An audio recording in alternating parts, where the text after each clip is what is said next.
लक्ष्मण। बोले लक्ष्मण जी महाराज की जय हो। चारों भाइयों के नाम रखे गए हैं। अब आपको इनका अर्थ समझा देता हूं। हम लोगों को भगवान ने मनुष्य शरीर दिया है। आप लोग इतने जने यहाँ पर विराजमान हो, भगवत कृपा से सबके घर में संतान सुख तो हो गई। सबके घर में संतान है, किसी के बेटा है, किसी के बेटियां हैं, किसी के बेटे बेटियां दोनों ही हैं। और सबके बेटे बेटियां पढ़ते होंगे, स्कूल में कॉलेज में जाते होंगे पढ़ने के लिए। सबके बच्चे पढ़ते हैं ना। किन किन के बच्चे स्कूलों में पढ़ते हैं, एक बार हाथ खड़े करो तो। सबके बच्चे स्कूल में पढ़ते हैं, वाह वाह, बढ़िया बात है, शिक्षा की पद्धति है। अब मैं आपसे पूछता हूं, आप अपने बच्चों को स्कूल में पढ़ाते हो, आपके बच्चे स्कूल में पढ़ते हैं, वो फेल होना चाहते हैं, पास होना चाहते हैं? पास होना चाहते हैं। जो कोई चाहे हमारा बच्चा फेल हो, हाथ खड़े करो तो। या तो आप पीछे वालों को मेरी भाषा समझ में नहीं आती, या आवाज सुनाई नहीं देती, हर बात पे हाथ खड़ा कर देते हैं जैसे चुनाव हो रहा है। सबको यही चाहते हैं ना, बच्चा पास हो। एक बात याद आ गई, बता दूं। एक गांव में एक बुढ़ी माता जी रहते थे, अनपढ़ थे। उनका बच्चा बाहर शहर में पढ़ाई करता था। उसी गांव में एक डॉक्टर साहब थे, उनका भी बच्चा बाहर शहर में पढ़ाई करता था। एक दिन क्या हुआ कि जो डॉक्टर साहब का बच्चा था, उस डॉक्टर साहब के बच्चे का गाड़ी से एक्सीडेंट हो गया। एक्सीडेंट में सब समझते हैं ना। सब लोग कहते हैं हम अनपढ़ हैं, सब कोई अनपढ़ नहीं है। अनपढ़ लोग भी, अनपढ़ घर वाले भी, आपको पता अंग्रेजी बोलते हैं। आप स्कूल बोलते हो, पाठशाला बोलते हो, जोर से बोलो। स्कूल बोलते हो। छोरा आज स्कूल गयो कौन नहीं रहे? स्कूल अंग्रेजी में है, हिंदी में है, मारवाड़ी में है? अंग्रेजी में है। आप स्कूटर बोलते हो, स्कूटर बोलते हो ना, स्कूटर अंग्रेजी में है। लोग कहते हैं अनपढ़, अनपढ़ थोड़ी हो, आप तो धुरंधर अंग्रेजी जानते हो, सब होशियार हो। तो हुआ क्या, वो डॉक्टर साहब का जो लड़का था, उसका शहर में एक्सीडेंट हो गया। अब लड़के को हॉस्पिटल में भर्ती करवाया गया। तो डॉक्टर साहब के घर सभी कोई आकर मिलने के लिए आ रहे हैं। डॉक्टर साहब देखो आपके लड़के का एक्सीडेंट हो गया, वगैरह वगैरह। तो वो जो अनपढ़ माता जी थे, बुढ़िया माता जी, वो भी गए डॉक्टर साहब के पास। और डॉक्टर साहब को जाके बोले, डॉक्टर साहब आप भी पढ़े लिखे हो ना, आपका बेटा भी, बोलो तो सही, पढ़ा लिखा है। मैं तो अनपढ़ हूं डॉक्टर साहब। आप होशियार हो ना, आपका बेटा भी, आप पढ़े लिखे हो, आप होशियार हो। देखो कितने होशियार होशियार आप, और आपका बेटा भी कितना होशियार है। आप पढ़े लिखे हो, पढ़े लिखों के लड़कों के एक्सीडेंट होते हैं, हम अनपढ़ों के घर में कहाँ एक्सीडेंट है? राम जी कृपा करते, हम भी पढ़े लिखे होते तो एक दो बार हमारे भी एक्सीडेंट हो जाता है। माता जी को पता नहीं एक्सीडेंट किसे बोलते। तो मैं आपको ये बता रहा था कि आपके घर के जो बच्चे पढ़ते हैं, आप या आपके बच्चे चाहते हैं क्या फेल हो? नहीं चाहते, सभी कोई चाहते हैं पास हो। जुलाई में स्कूल में जाने शुरू होते हैं। जुलाई, अगस्त, सितंबर, अक्टूबर, नवंबर, दिसंबर, जनवरी, फरवरी, मार्च, किसी के मार्च में, किसी के अप्रैल में, किसी के मई में परीक्षा होती है। जुलाई से जब स्कूल में जाते हैं, तब से एक ही बात दिमाग में रहती है कि इस बार परीक्षा में, जोर तो बोलो, पास होना है। तो ये परीक्षा में पास होना, ये क्या है? उसका लक्ष्य है। जब वो स्कूल में जाता है तो अपना लक्ष्य सिद्ध करता है कि मुझे परीक्षा में पास होना है। तो उसी भांति हम लोगों को भी भगवान ने ये मनुष्य शरीर दिया है। अब हम अपने आप से पूछो, आप सभी, कि आपका क्या लक्ष्य है? खाली यहाँ बोल रहे हो, धीरे धीरे से आवाज आ रही है, भगवान को प्राप्त करना, भगवान को प्राप्त करना। किसी को तो नौकरी करनी है, न अभी किसी के बेटे की शादी करनी है, न किसी को अभी प्लॉट खरीदा है, मकान बनाना है। कितने सारे लक्ष्य बांध रखे हैं। सब यहीं कहीं धरे रह जाएंगे। जैसे बालक के मन में ये बात पक्की होती है, ये बात दृढ़ होती है, उसको परीक्षा में पास होना है, उसी भांति हमारा भी लक्ष्य ये होना चाहिए, भगवान ने हमको मनुष्य शरीर दिया है तो हमको भी भगवान की प्राप्ति करनी है। तो लक्ष्मण का अर्थ है जिसका लक्ष्य सीधा हो, जिसने अपना लक्ष्य बना रखा हो, उसका नाम लक्ष्मण। शत्रुघ्न, शत्रुघ्न मतलब क्या होता है? सब लोग बोलते हैं जो शत्रु का नाश करता है। हमेशा याद रखें, यदि मारना ही है, काटना ही है, जलाना ही है, हराना ही है, तो शत्रु को नहीं हराएं, दुश्मन को नहीं मारें। यदि मारना ही है तो दुश्मनी को मारें, लेकिन दुश्मन को कभी नहीं मारें। हटाना ही है तो दुश्मनी को हटाएं, दुश्मन को नहीं हटाएं। जो शत्रुता को खत्म कर देता है उसका नाम, बोलो तो सही, शत्रुघ्न। जो सबका भरण पोषण करता है, जो सबकी सेवा करता है, दरवाजे पर कोई दीन दुखी आता है तो उसको कुछ दान देता है, अन्न देता है, जल देता है, जो दूसरों का भरण पोषण करता है उसका नाम भरत।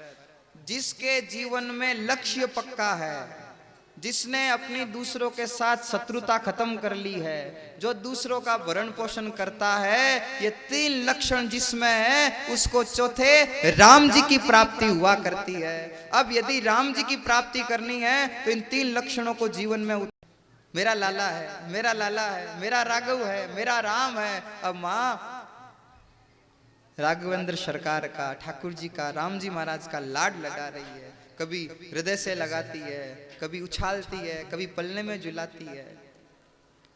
एक सोचने वाली बात है मेरे भाई बहन, अपने घर में जब छोटा सा बालक पैदा होता है, हाड़ मांस के शरीर का वो बालक पैदा होता है, माँ को सबसे ज्यादा प्रसन्नता तब होती है, सच सच बताना, माँ को सबसे ज्यादा प्रसन्नता तब होती है जो अपने बालक को हृदय से लगाती है। माँ सबसे ज्यादा प्रसन्न तब होती है। माँ को बाकी सब कुछ दे दो, बालक को दूर कर दो तो माँ को कुछ नहीं सुहाएगा, और सब कुछ ले लो और बालक को माँ के पास छोड़ दो तो माँ को आनंद की प्राप्ति होती है कि नहीं होती है?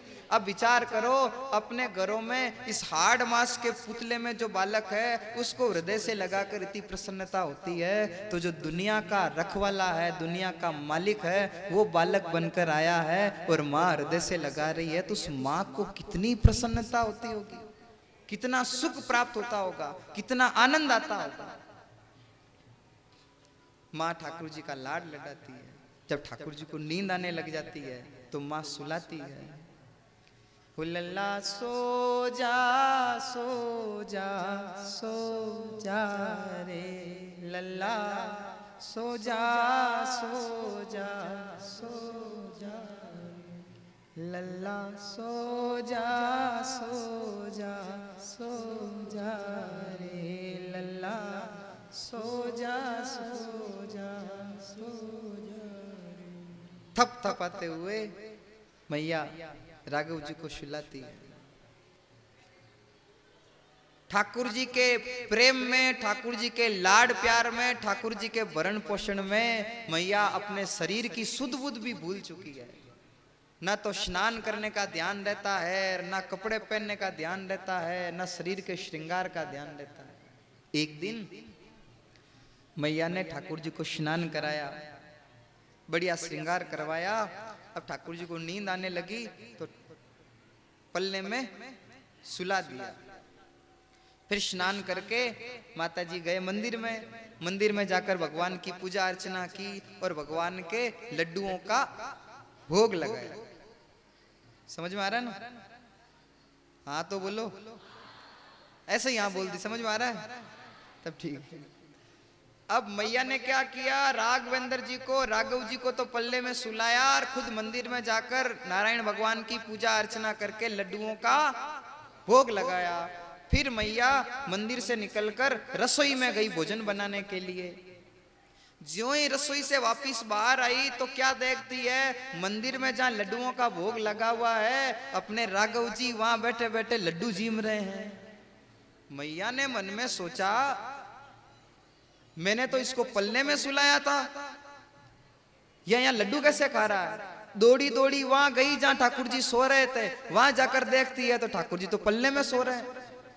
मैया ने मन में विचार किया, लड्डू खा रहा है तो यहाँ कैसे सो रहा है, और यहाँ सो रहा है तो लड्डू कैसे खा रहा है। दौड़ी दौड़ी वापस मंदिर में गई, मंदिर में जाकर देखती है तो राघव जी अपने लड्डुओं का भोग लगा रहे हैं। फिर दौड़ी दौड़ी वापस पल्ले में आई तो देखती है कि पल्ले में ठाकुर जी आराम से सो रहे हैं। इहाँ उहाँ दुई बालक देखा, इहाँ उहाँ दुई बालक देखा, मति ब्रह्म मोर की आन विशेषा, मति ब्रह्म मोर की आन। इहा उहा दोई बालक देखा, इहा उहा दोई बालक देखा, मति ब्रह्म मोर की आन विशेषा, मति ब्रह्म मोर की आन। श्री राम जय राम जय जय राम, श्री राम जय राम, श्री राम जय राम जय जय राम। यहाँ भी वहां भी माता जी ने मन में विचार किया, यहाँ वहां तो बालक देखा, मति ब्रह्म मोर की आन विशेषा, मेरी बुद्धि चक्कर खा रही है या कोई दूसरा कारण है। राम जी के पास आई, बोले ये क्या प्रभु क्या लीला है, नारायण नारायण नारायण नारायण, कहीं कोई भूत प्रेत तो नहीं आ गया, नारायण नारायण नारायण कृपा करो, नारायण कृपा करो। मैया डर गई। प्रभु ने देखा मैया डर गई है तो भगवान ने क्या लीला की, भगवान ने ऐसा रूप प्रकट किया मैया के सामने, भगवान के एक एक रोम में करोड़ों करोड़ों ब्रह्मांड दिखने लगे। पहले से तो डरी हुई थी, अब पूरे ब्रह्मांड को देखा तो मैया और ज्यादा डर गई। हे नाथ, हे हरि, हे नारायण, ये क्या हो रहा है, हे हरि, हे नारायण, ये क्या हो रहा है। भगवान ने कहा माता जी डरो मत, ये मेरा रूप है, डर क्यों रहे हो। माता जी ने हाथ जोड़कर कहा प्रभु एक बात बोलूं। बोले हाँ बोलो। तो मैं जो कुछ मांगूंगी आप मुझे दोगे। तो भगवान ने कहा मांगो क्या चाहिए। माँ ने बोला कृपा करके ऐसा दोबारा मत करना, ऐसी लीला दोबारा मत करना, आप बालक बने हुए ही रहो। अब प्रभु चारों भाइयों के साथ थोड़े थोड़े बड़े हो रहे हैं। गुरु जी को बुलाकर चूड़ाकरण संस्कार किया गया, ब्राह्मणों को संतों को खूब दान दक्षिणाएं दी गई। ठाकुर जी थोड़े से बड़े हुए, पैरों के बल चलने लगे, पांव में घुंघरू बांध रखे हैं, इधर उधर दौड़ते हैं, घुंघरुओं की आवाज आती है। राजभवन में घुंघरुओं की झनकार गूंज रही है। ठाकुर जी दौड़ते हुए बड़े सुहावने लगते हैं। राजा भोजन करने के लिए बैठे। राजा ने कौशल्या से कहा बालकों को बुला लाओ भोजन प्रसाद करने के लिए।